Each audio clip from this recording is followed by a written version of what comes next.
world news from EGI TV, Baba Bagidi Imo Television. I am Maureen Rabila Lawal. First are the major headlines for the world news. 2023 presidency, it's too late. Your father's spirits against your ambition. Primate Ayodele to Kola Abiola. Governor Abiodun's SA almost beat me at a meeting. Female governorship aspirant Modele Sharafa. Ogun police arrest man for alleged defile and blackmail of 16-year-old girl he met on Facebook. Two suspected armed robbers arrested after they were overpowered by a victim they tried to rob in Osun State. A soldier and his wife were arrested for supplying army uniforms to bandits. Babajide or Tutuju. Nigeria, terrorists on motorbikes massacre at least 63 persons in Zamfara in broad daylight, many missing. Shock as Sokoto resident identified murdered bandit as former neighbor. And on foreign, Ukrainians report fierce fighting as Russia marks Soviet WW2 victory, that's World War II victory. Sports, Simon Moses wins French Cup with Nantes. Now the news in detail. The leader of INRI, Evangelical Spiritual Church, Primate Ayodele, Elijah has advised Kola Abiola, the son of late MK Abiola, to withdraw. The leader of INIR, Evangelical Spiritual Church, Primate Ayodele, has advised Kola Abiola, the son of late MK Abiola, to withdraw his ambition to become the next president of Nigeria because it will be a wasted effort. Primate Ayodele revealed that it is too late for Kola to run for the presidency in Nigeria because his father's spirit isn't behind the aspiration. In a statement by his media aide, Oluwatosin Osho, he noted that it would be difficult for him to even secure the vote of his family members, not to talk of Nigerians. He urged Kola to manage his resources instead of wasting them on a presidential ambition that would lead to nothing at the end of the day. I advised him not to waste his father's money. Instead, he should manage them well because forging ahead with his presidential ambition will lead to a total waste, he concluded. Modele Sharafa, an APC governorship aspirant in Ogun State, has claimed that she was assaulted and nearly beaten by the governor's aide attack during a party meeting. She gave this sharing her story. Did you expect the government to say that the governor's essay on political matters verbally wanting to beat me? Words, and he almost molested me physically, but for the intervention of the security to the state's government, do you expect the commissioner to say that the fellow nearly beat me up? No, they will claim I get crushed the event. She continued, I got an invitation message to an APC stakeholders meeting. I attended the meeting due to concerns that it could affect the APC governorship primaries in Ogun State. However, I had barely entered the meeting venue when the SC accosted me. He was screaming as he became generously obnoxious. I quickly realized that things might get out of hand, so I did not reply to him as I took our seat. Luckily, the secretary of the state government intervened and stopped him from causing further harm.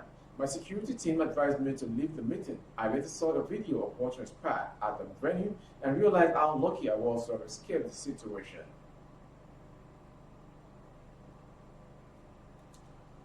So another story, a 25-year-old man identified as Ebenezer Adeshino has been arrested by men of Ogun State Police Command for alleged false law-making and blackmail of a 16-year-old girl named Ruth.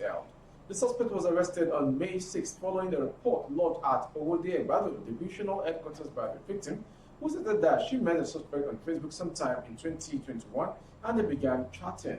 The victim told the police that her phone got spoiled along the line, so she could no longer chat with the suspect. However, in the month of March this year, the suspect called her and asked why she didn't chat with him anymore, which she informed him of her spoiled phone.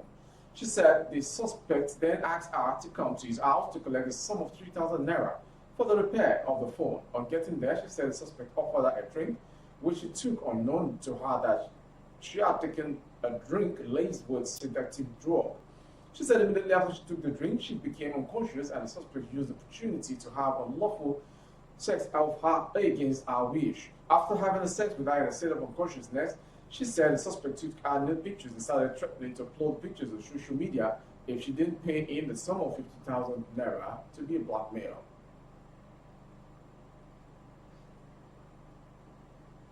Similar story.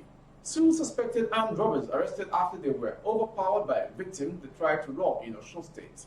Two suspected armed robbers have been arrested by the Dada Estate Division of the Osun State Police Command. The armed suspect allegedly arrived at the home of Adedayo Adedamola, aka Fayu, located at Adetunji Estate around 2 a.m. on Saturday, May 7th. They were said to be armed with pump-action rifles and other dangerous weapons when they arrived. They then held Fryer's family at gunpoint. However, in a twist, they were overpowered and disarmed by their victim. The duo escaped, but were later apprehended and handed over to the Divisional Police Officer, DPO, Dada Estate Division. During the robbery operation, the police sources disclosed that the Dada Estate Division had received a distress call about their activities and immediately swung into action. And with effort from the PRU and local vigilantes, they were apprehended. Following a warning issued by the first chief to Nigerian troops against connivance with terrorists, popular Nigerian broadcaster and multiple award-winning journalist Babajide Otutuju has poured his mind on the development. Babajide, who was speaking during yesterday's edition of Journalists Hangouts, disclosed how some soldiers sabotaged the fight against terrorism. Babajide narrated how a soldier and his wife were caught for supplying army uniforms to bandits. According to Babajide, most of the army uniforms which terrorists wear during operation were supplied by some soldiers. Sometime last year in Zamfara State, a soldier and his wife were arrested for supplying army uniforms to bandits. When these bandits are on the highway, you would be confused whether they are Nigerian troops who are manning the road to secure the place, but they are bandits. You may ask yourself, where do they get these uniforms from? And this is a soldier and his wife being arrested for conniving with bandits. We can never win this war if we don't stop this nonsense. So, our insecurity story, terrorists have done no good. No fewer than 63 persons in Damri, Sabongari, Damri, Kaleha, and Faru, and Kauyim, Minani, family communities in Bakura and Maradun local government areas in Zamfara State in Nigeria's northwest, and separates fresh onslaughts on the farming communities. 56 people were killed by the terrorists in Damri, Sabongari, Damri, and Kalehi communities in Bakura local government last Friday, when 7 were massacred in Faru and Kamiye Minani and Maradun local government.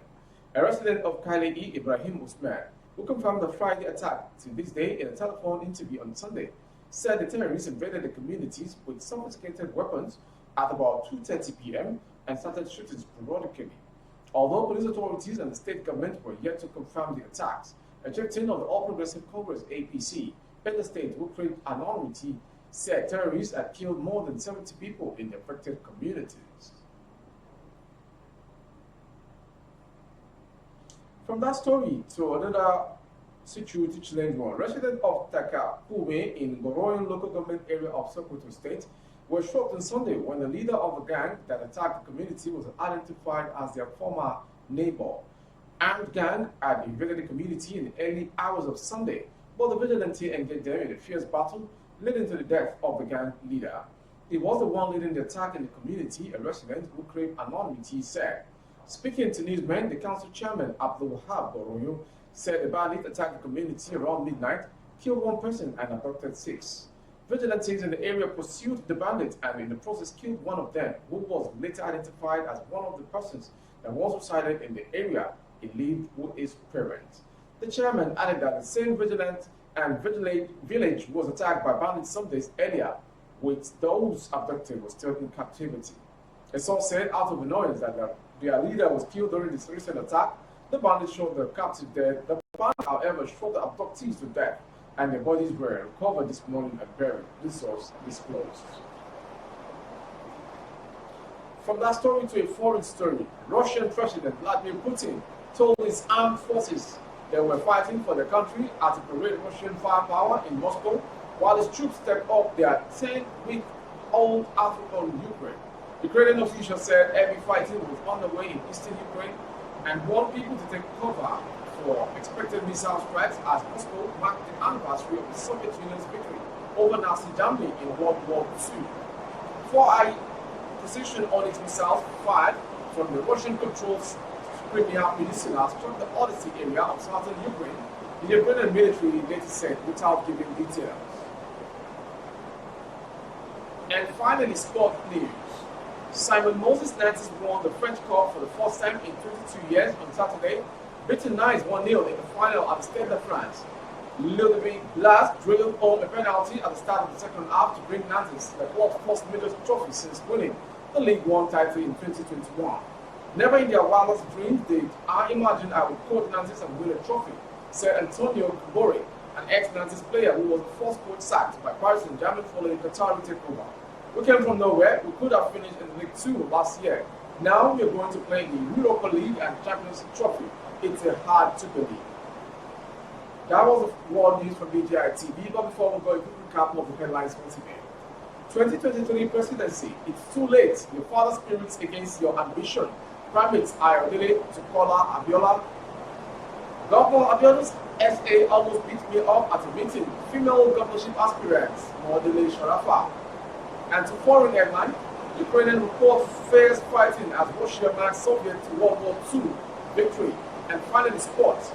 Simon Moses wins French Cup match with Nantes. Thank you for watching. For updates of our programs on YouTube, the handle is Baba TV. Kindly subscribe and click on the notification bell, select option all to access our updates. On Facebook, Bagede Imo with Alabidi Adebayo. Please like and follow the page for you to enjoy the updates as well. On Instagram, Bagede Imo _22. For other placement of your goods and services, coverage of events and functions, both outdoors. The phone number streaming on the screen in direct line to calls to for advice. I am yours faithfully, Lovér Lawa. Good evening. Oh, na na na. If you want to know what's going on in city, or you want to listen to the latest news and gist, no stress, oh, just tune to BGI TV. BGI TV, you're one in a million.